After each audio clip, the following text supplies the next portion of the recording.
Hello everyone. आज है 6 जून और इस सेशन में द हिंदू एडिटोरियल का वोकेबलरी कवर करते हैं। तो चलिए सेशन स्टार्ट करते हैं। जल्दी से वीडियो को लाइक कर दीजिए और चैनल पर नए हैं तो जल्दी से चैनल को सब्सक्राइब कर लीजिए। अगर आप किसी भी कॉम्पिटिटिव एग्जाम का तैयारी कर रहे हैं तो वीडियो अंत तक जरूर देखिएगा। वीडियो आपके लिए काफ़ी ज़्यादा हेल्पफुल रहेगी। तो चलिए शुरू करते हैं। साथ में पेन पेपर लेके बैठ जाइए और जो भी वर्ड यहाँ पे कवर कराया जाएगा उसके साथ में नोट भी करते रहिएगा। तो चलिए देखते हैं वर्ड। फर्स्ट वर्ड है अप्रिसिएट।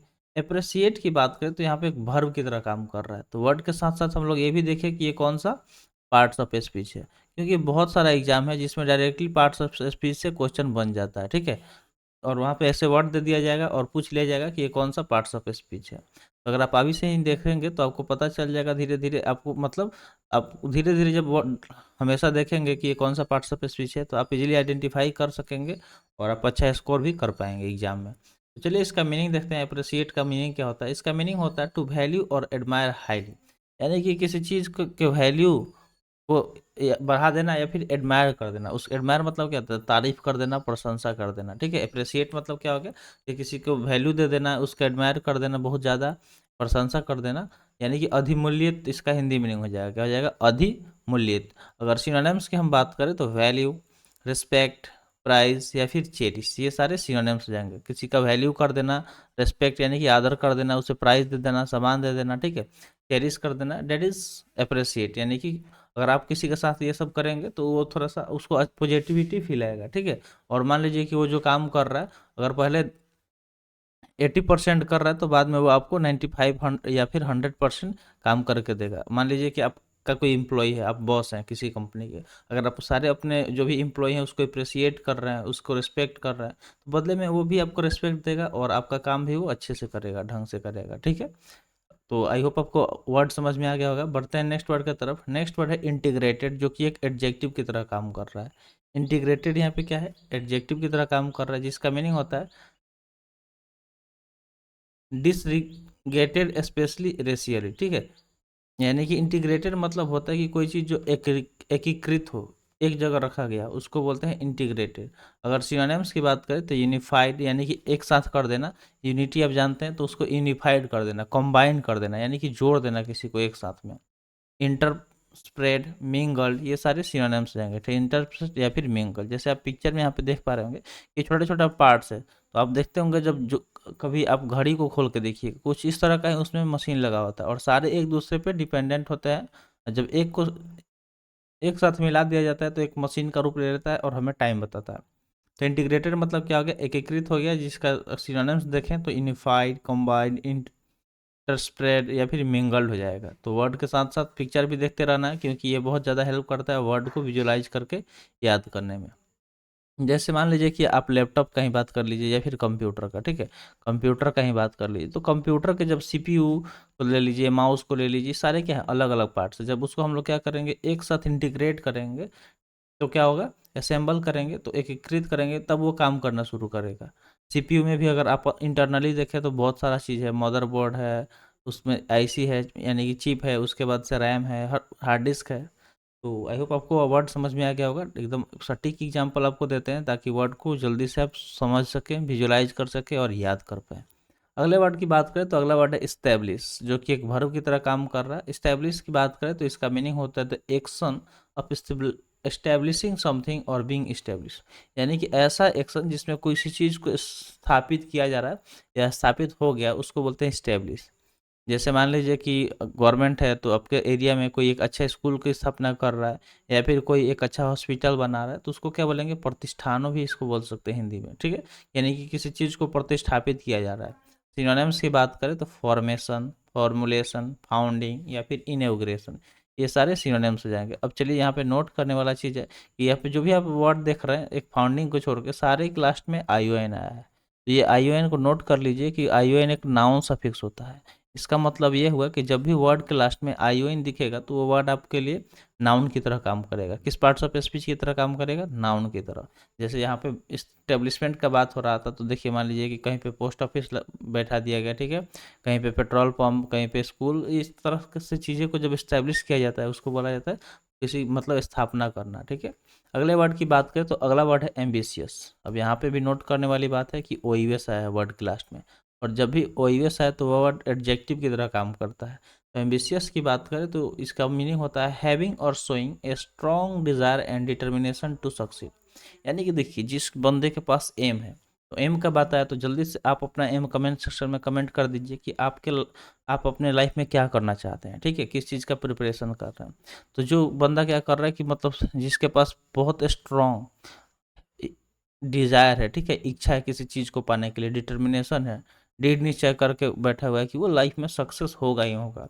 तो जो बंदा अगर दृढ़ निश्चय किया हुआ है और वो उस पर काम कर रहा है, दिन रात पढ़ाई कर रहा है, सिलेबस अच्छे से कवर कर रहा है, तो वही सक्सेस होगा, ठीक है, ना कि जो थोड़ा बहुत 2 घंटा पढ़ लिया, 4 घंटा रील्स देख रहा है, तो कुछ और देख रहा है, वेब सीरीज देख रहा है, वैसे लोग कभी लाइफ में सक्सेस नहीं होंगे। एम्बिशियस लोग जो अपने एम के पीछे भागते हैं, उसके लिए काम करते हैं, उसे उनको एम मिलता है। तो एम्बिशियस मतलब हो गया महत्वाकांक्षी, क्या हो जाएगा हिंदी मीनिंग महत्वाकांक्षी। अगर सिनोनिम्स की बात करें तो एस्पायरिंग, डिटरमाइंड, फोर्सफुल या फिर पुशी, ये सारे सिनोनिम्स हो जाएंगे। एस्पायरिंग हो गया, डिटरमाइंड हो गया, फोर्सफुल हो गया या फिर पुशी हो गया, ये सारे सिनोनिम्स हो गए किसके, एम्बिशियस के। तो जैसे कि आप पिक्चर में देख सकते हैं कि इस बंदे के का जो एम है उस एम की तरफ, अपने लक्ष्य की तरफ बढ़ते जा रहा है। अगले वर्ड की बात करें तो अगला वर्ड है डेवलपमेंट। डेवलपमेंट में आप देख पा रहे होंगे लास्ट में एम ई एन टी आया है। इसका मतलब हुआ कि जब भी वर्ड के लास्ट में एम ई एन टी आए तो वर्ड नाउन की तरह काम करेगा, क्योंकि एम ई एन टी एक नाउन सफिक्स है। इसका मीनिंग होता है द प्रोसेस ऑफ डेवलपिंग और बीइंग डेवलप्ड, ठीक है, ऐसा प्रक्रिया जिसमें कोई चीज़ या तो डेवलप हो रहा है यानी कि विकास किया जा रहा है, या फिर विकास हो चुका है, उसको बोलते हैं डेवलपमेंट। तो डेवलपमेंट मतलब क्या हो गया, विकास हो गया, किसी चीज़ का विकास होना। जैसे मान लीजिए कि जब धीरे धीरे हमारे अपने आसपास में देखेंगे तो आज से 10 साल पहले जो चीज़ें थी वो आज बहुत ज़्यादा बदल गई है।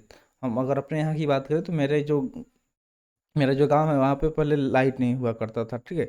लाइट मेरे यहाँ बहुत मतलब लेट से आया था। फिर उसके बाद से जो सड़क है, रोड वगैरह, हर जगह का वही हाल है कि कुछ भी नहीं था ठीक से। और उसके बाद से अब अभी का बात कर लीजिए, अभी सब चीज़ डिजिटलाइज हो गया है। पहले बैंक भी जाना पड़ता था काफ़ी दूर, अब तो फ़ोन से ही सारा चीज़ हो जा रहा है। तो ये सब क्या है, डेवलपमेंट का एग्जाम्पल है। अगर सिनोनिम्स की हम बात करें तो एडवांसमेंट, इवोल्यूशन, एक्सपेंशन या फिर इम्प्रूवमेंट, ये सारे सिनोनिम्स हो जाएंगे। एडवांसमेंट, इवोल्यूशन, एक्सपेंशन या फिर इम्प्रूवमेंट। तो देखिए ये सारे जो भी सिनोनिम्स हैं इसमें दोनों सफिक्स एक साथ आ गया। एगो स्टार्टिंग में जो बताए थे आई ओ एन वाला, और यहाँ पे बताए हैं एम ई एन टी वाला, तो दोनों क्या है, नाउन सफिक्स है, ठीक है, दोनों नाउन सफिक्स है, इतना आपको ध्यान रखना है। जैसे आप देख पा रहे होंगे पिक्चर में कि चीज़ें यहाँ पे क्या हुआ, काफ़ी अच्छी तरह से डेवलप किया गया है, ठीक है, यानी कि विकसित हुआ है। अब चलिए होमवर्क का बात कर लेते हैं। तो एम को हम बताए थे कि आपका जो भी एम है कमेंट सेक्शन में कमेंट कीजिएगा। अब चलिए होमवर्क देखते हैं। तो होमवर्क में हम आपको यही बोलते हैं कि आप डेली कोशिश कीजिए जितना भी वर्ड यहाँ पे कवर कराया जा रहा है, मैं ज़्यादा वर्ड कवर नहीं कराता, बस उतना ही कि आपका एक दिन का डोज पूरा हो जाए। तो उस वर्ड से सेंटेंस बनाइए, ठीक है, आप टाइम निकालिए उसके लिए, सेंटेंस बनाइए। जब वर्ड से आप सेंटेंस बनाना शुरू करेंगे तो उस दौरान आपको बहुत सारी चीज़ें सोचना पड़ेगा कि किस तरह का सेंटेंस बनाए, कैसा सेंटेंस बन सकता है। तो उस तो उस तरह वो वर्ड रिपीट करेगा आपके माइंड में, ठीक है, कंटिन्यूअस रिपीट करेगा। और उससे होगा ये कि वर्ड आपको उसी टाइम क्या होगा, याद हो जाएगा, 100% याद हो जाएगा।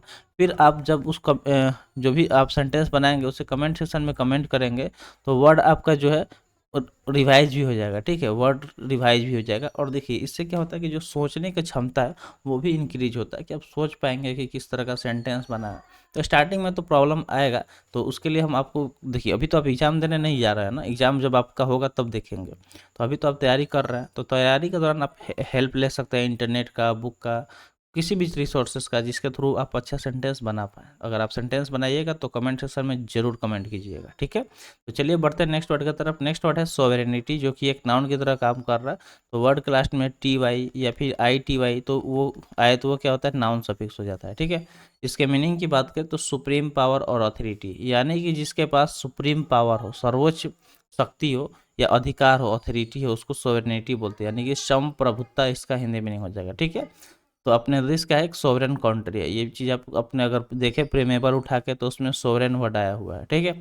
चलिए सिनोनिम्स देखते हैं। तो सिनोनिम्स इसका जुरिस्डिक्शन, सुपरमेसी, डोमिनियन या फिर पावर, ये सारे इसके सिनोनिम्स हो जाएंगे। जुरिस्डिक्शन, सुपरमेसी, डोमिनियन या फिर पावर, ये सारे सिनोनिम्स हो जाएंगे। तो एक आपके लिए जीके का सवाल, ठीक है। जीके का सवाल ये है कि आपको बताना है कि जो सोवेरन है, ठीक है, अपने जो कॉन्स्टिट्यूशन है देश का, संविधान, उसमें कब ऐड किया गया था, ठीक है। ये सवाल आपके लिए जीके का है, क्वेश्चन से कमेंट सेक्शन में इसका आंसर जरूर बताइएगा, ठीक है, क्योंकि आपको पता ही है सब चीज़ का वेटेज इक्वल हो गया आजकल मैक्सिमम एग्जाम में, चाहे वो इंग्लिश हो, चाहे जीके हो, चाहे रीजनिंग हो, चाहे मैथ हो। चलते हैं आगे, देखते हैं नेक्स्ट वर्ड को। नेक्स्ट वर्ड है कॉम्प्रिहेंसिव, जो कि एक एडजेक्टिव की तरह काम कर रहा है, जिसका मीनिंग होता है इंक्लूडिंग और डीलिंग विथ ऑल और नियरली ऑल एलिमेंट और एस्पेक्ट ऑफ समथिंग। माने कॉम्प्रिहेंसिव मतलब होता है कि कोई जिसमें इंक्लूड हो सारे चीज़, जिसको डील किया जा रहा हो, सारे एलिमेंट हो गए या एस्पेक्ट हो गए किसी चीज़ के, यानी कि विस्तृत। इसका हिंदी मीनिंग हो गया, क्या हो जाएगा, विस्तृत। सिनोनिम्स की बात करें तो ब्रॉड, कॉम्प्लीट, इंसाइक्लोपीडिक, एक्सहॉस्टिव, ये सारे सिनोनिम्स हो जाएंगे, ठीक है।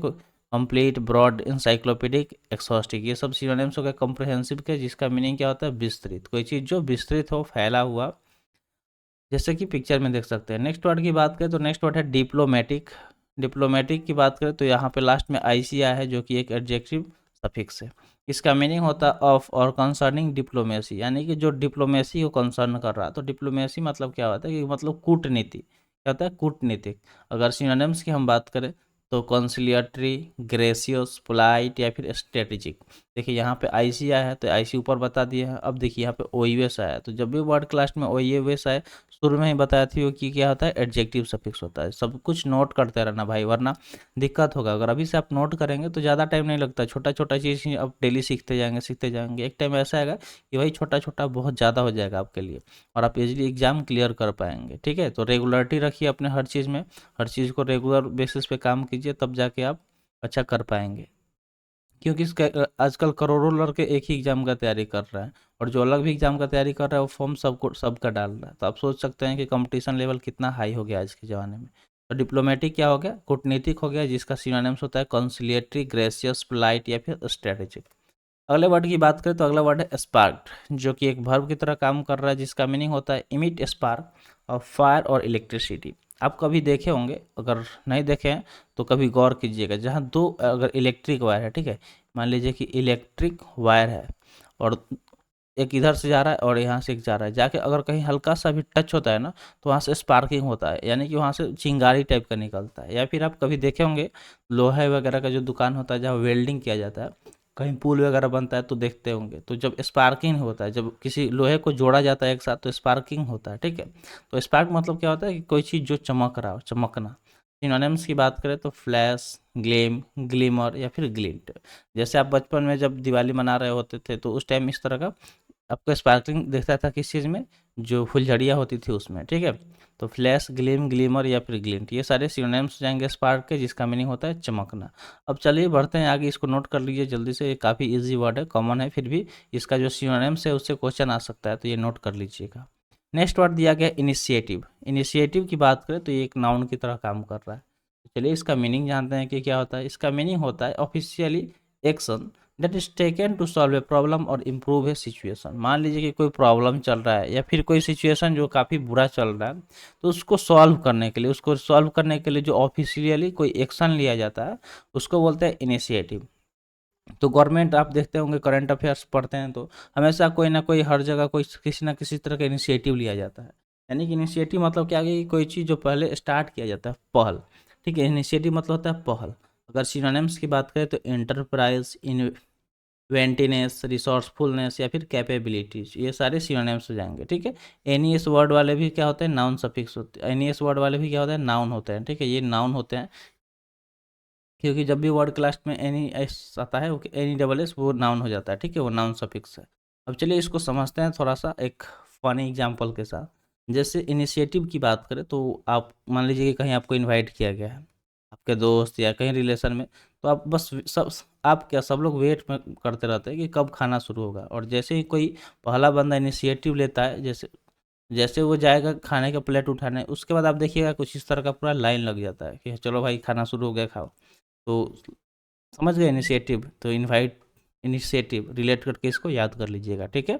तो आज के लिए इतना ही, और चलिए अनअकैडमी के बारे में डिस्कस कर लेते हैं। तो अनअकैडमी एक काफ़ी अच्छा प्लेटफॉर्म है जो तैयारी कराता है वेरियस कॉम्पिटिटिव एग्जाम का। तो आप किसी भी कॉम्पिटिटिव एग्जाम का तैयारी कर रहे हैं तो आप अपना यहाँ से देख लीजिएगा कि किस चीज़ का तैयारी कर रहे हैं, और चूज करने के बाद आप चाहें तो इसका सब्सक्रिप्शन लेके एक सिस्टमेटिक वे में तैयारी कर सकते हैं। अगर आप सब्सक्रिप्शन लेना चाहते हैं तो आप ये वाला कोड इस्तेमाल कीजिएगा +FP175, इससे आपको मैक्सिमम डिस्काउंट भी मिल जाएगा। ठीक है, तो आप डिस्काउंट ले लीजिएगा, क्योंकि मान लीजिए जो भी डिस्काउंट मिलेगा उससे आपकी बचत होने वाली है। तो ये काम आप कर लीजिएगा अगर आपको सब्सक्रिप्शन चाहिए तो आज के लिए इतना ही। आज का सेशन यहीं पर समाप्त हुआ। सेशन कैसा लगा कमेंट सेशन में ज़रूर बताइएगा। तो मिलते हैं फिर अगले वीडियो में। Thanks for watching. जय हिंद।